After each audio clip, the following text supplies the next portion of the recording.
Con ocasión de la firma de la ruta metodológica en la mesa permanente de concertación, por medio de la cual se pretende modificar el decreto que adopta el protocolo de coordinación interinstitucional para la consulta previa, el Centro de Pensamiento Áncora pretende compartir con ustedes en esta serie de videos algunas inquietudes, alertas y recomendaciones.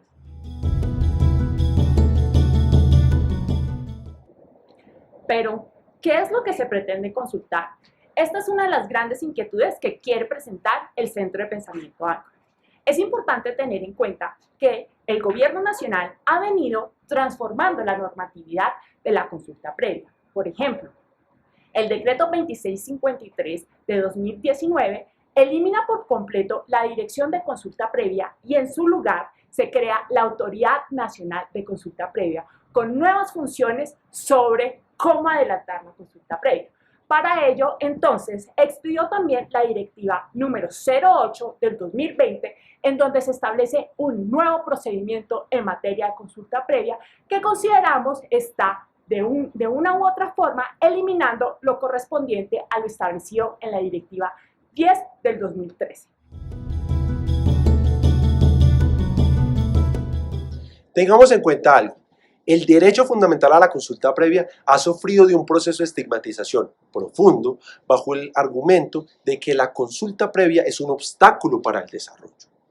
En particular, esa estigmatización ha nacido por problemas de la entidad encargada de garantizar y materializar el derecho a la consulta previa, en este caso el Ministerio del Interior, para llevar a cabo y materializar el derecho a la consulta previa. En especial, la Corte Constitucional, en la sentencia SU 123 y como uno de los múltiples ejemplos que podemos encontrar, está el problema del Ministerio del Interior para certificar la presencia de pueblos indígenas en los territorios. Entonces, ¿cómo arrancaba una consulta previa? Pues la entidad o el proyecto que quería llevarse a cabo en un territorio le preguntaba al Ministerio del Interior si dentro del área de influencia del proyecto existían comunidades o pueblos indígenas sobre los cuales debiera celebrarse la consulta previa. El gran problema que tenía el Ministerio del Interior y donde se presentaban las acciones de tutela con más insistencia se encontraba en que el Ministerio del Interior adolecía de bases de datos sólidas o de una articulación con otras entidades como la Agencia Nacional de Tierras, el Instituto Agustín Codazzi, entre otras entidades, para dar y conocer esa información de buena fe y de buena mano para entregársela a quien iba a ejecutar el proyecto. De allí emanaban un montón de problemas bajo los cuales las comunidades afectadas por un proyecto, la actividad o la obra, pues habían sido no certificadas y por lo tanto no habían tenido una participación en ese proceso de consulta.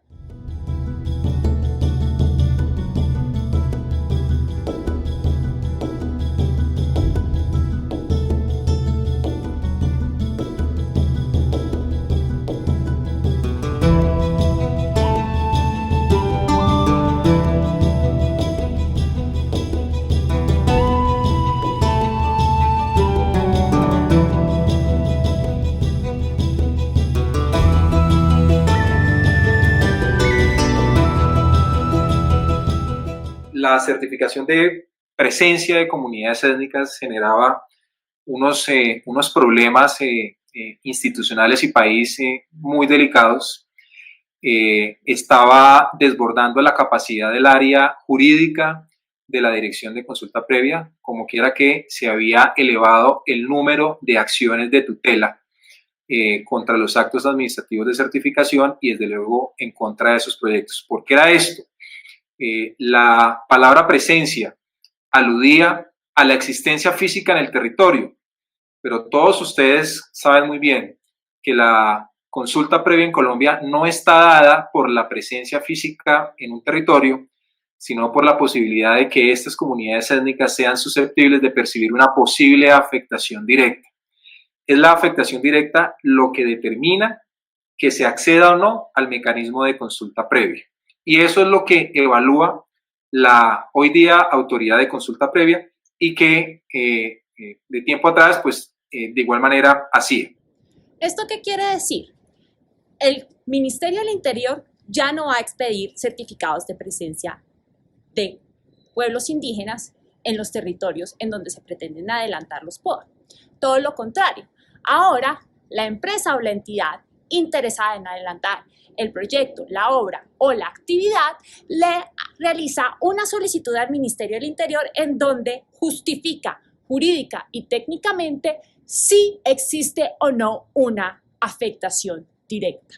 El Ministerio del Interior, a través de la Autoridad Nacional de Consulta Previa, asume de manera unilateral el estudio y es la que decide si realmente hay una afectación directa o no bajo sus propios estándares y criterios. De esta manera, una vez evaluada, es la que decide si hay consulta o previa o no. Y luego de ello, expide un acto administrativo que cuelga en su página, del cual se pueden proceder los recursos de reposición y de apelación, pero que solo conocen realmente las empresas o las entidades que han adelantado la solicitud. Es decir, los pueblos indígenas en este momento carecen, se les ha despojado de su derecho de decidir si un POA los afecta directamente. Rediseñamos el concepto y repito, es un acto administrativo que determina la procedencia de la consulta previa. Y Juan Carlos, eso tiene un elemento muy importante porque reconfigura la manera en que las empresas deben comunicarse con la hoy autoridad de consulta previa. Esto supone una mayor carga argumentativa, ya sea para acreditarle a la dirección, a la autoridad de consulta previa, que sí reconocen el deber de hacer consulta previa, o también cuando las empresas, por efecto de que han adelantado unos estudios previos en cartografía social, gestión del territorio, estudio de impacto en derechos humanos, son conscientes que su proyecto no tiene la virtualidad de afectar a ninguna comunidad étnica. Es decir, Juan Carlos, en la gestión de los intereses propios de cada compañía, que no necesariamente son negar la consulta. Hoy día las empresas son conscientes de la responsabilidad que les asiste y la legitimidad del proyecto, además. Por la legitimidad del proyecto, la exposición que tienen a recibir, a ser objeto de una acción de tutela. Las empresas, yo tengo la sensación que son muy responsables en eso. Recordemos que el titular del derecho fundamental a la consulta previa son los pueblos indígenas y por lo tanto son ellos los que tienen el derecho a definir qué los afecta directamente. Sin embargo, bajo la reglamentación vigente que actualmente está siendo aplicada, es la Autoridad Nacional de Consulta Previa la que está definiendo si un proyecto, obra o actividad afecta o no a los pueblos indígenas y por lo tanto si procede o no la consulta previa. En esa medida son las empresas las que a través de sus expertos están definiendo si existe o no una afectación y por lo tanto si es procedente o no la consulta previa. Debe existir la consulta previa, que es para proteger el derecho a la identidad y diversidad cultural de estos pueblos y el carácter multiétnico y multicultural de Colombia. ¿Cómo debe hacerse esa consulta previa? Y ahí se reiteran los criterios de que debe ser una consulta genuinamente orientada a obtener el consentimiento de los pueblos indígenas y comunidades afrodescendientes en un diálogo entre iguales, en donde los indígenas no tienen un derecho de veto, pero el Estado tampoco tiene un derecho de imposición arbitraria de sus decisiones. Luego se señala cuándo debe proceder esa consulta, con la noción de que esta procede cuando hay las medidas que sean susceptibles de afectar directamente a estos pueblos, y la Corte explica en qué consiste esa afectación directa, tanto a nivel general como en los casos específicos de explotaciones petroleras o explotaciones mineras, y ahí señala cómo debe entenderse el territorio de los pueblos indígenas, porque obviamente las intervenciones en los territorios en general implican afectaciones directas y por consiguiente serían necesarias consultas previas, pero también otro tipo de afectaciones como pueden ser afectaciones ambientales como ocurrieron en este caso. El Centro de Pensamiento Áncora pregunta, ¿está el Ministerio del Interior consultando una directiva que ya se encuentra vigente y una función que asumió de manera unilateral esta autoridad a través del decreto 2353 del 2019? Es necesario esta claridad, porque de ser así, es importante establecer que esto es un nuevo requisito que no existía para la consulta previa y que está desarrollando su contenido esencial. Como conclusión de este primer video queremos dejar sentado una inquietud, una alerta y una recomendación.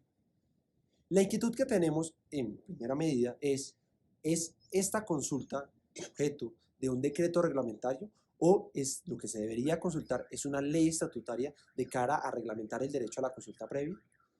La alarma que queremos hacer es que a través de esta consulta se pretende legitimar una decisión y una abrogación de una facultad por parte del Ministerio del Interior a sí mismo.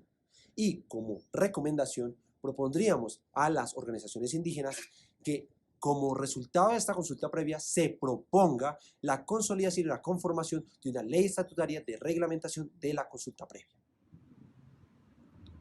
En esta serie, Consulta a la Consulta, el Centro de Pensamiento Áncora quiere introducir algunos elementos para que sean considerados en todo el proceso. Por ejemplo, la necesidad de que se expida una ley estatutaria mediante la cual se fortalezcan los protocolos autonómicos de los pueblos indígenas, en donde ahí se definan los criterios para la afectación directa.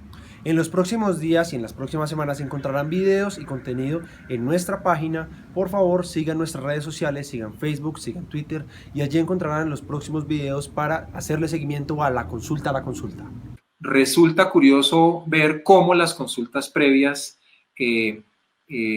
en su gran mayoría de contenido pues están siendo lideradas por asesores jurídicos que llevaron este diálogo intercultural al escenario de lo contencioso.